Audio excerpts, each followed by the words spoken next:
দীঘার সমুদ্র সৈকত সন্ধেবেলার সিন দেখাচ্ছি। সব সেজে উঠেছে আলোয় আলো চারধারে। এই যে সমুদ্র,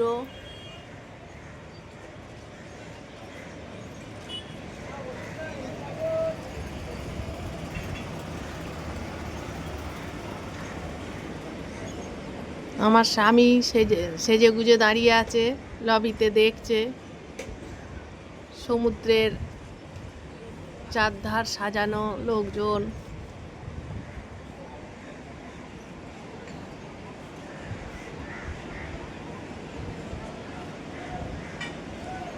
কত সুন্দর পরিবেশ।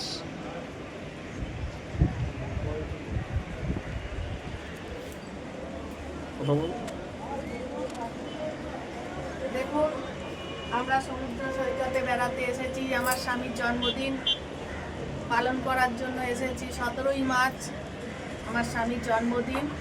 খুব আনন্দ পেলাম, প্রচুর স্নান করলাম। এখন সন্ধেবেলা আমরা যে হোটেলে উঠেছি, হোটেলের বারান্দায় দাঁড়িয়ে আছি। আমাদের ভাগ্যটা এতটাই ভালো, একদম সমুদ্রের সামনে আমরা হোটেলটা পেয়েছি। খুবই ভালো লাগছে, ভীষণ এনজয় করছি। এত ভালো লাগছে বলার নয়। দেখুন কত সুন্দর দীঘাটা সেজে উঠেছে। সন্ধেটা দেখাচ্ছি, সন্ধেবেলাটা কত ভালো লাগছে। খুবই আনন্দ পেলাম, খুব চান করেছি, প্রচুর চান করেছি, প্রচুর আনন্দ করেছি।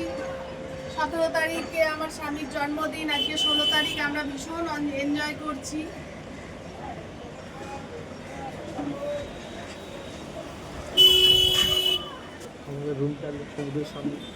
আমরা যে রুমটা নিয়েছি একদম সমুদ্রের সামনে। আজকে আমাদের খুব ইচ্ছা আছে সারা রাত বসে বসে সমুদ্রকে দেখবো, ঘুমে বসে সমুদ্রের ঢেউ গুনবো। সমুদ্রের খুব ইচ্ছা আছে সারা রাত বসে বসে সমুদ্র দেখবো, কারণ আমার বেডরুমের সঙ্গেই সমুদ্র। আজকে বসে বসে পুরো সমুদ্রটাকেই দেখবো বসে বসে, সারা রাত ধরে আর সমুদ্র এনজয় করবো।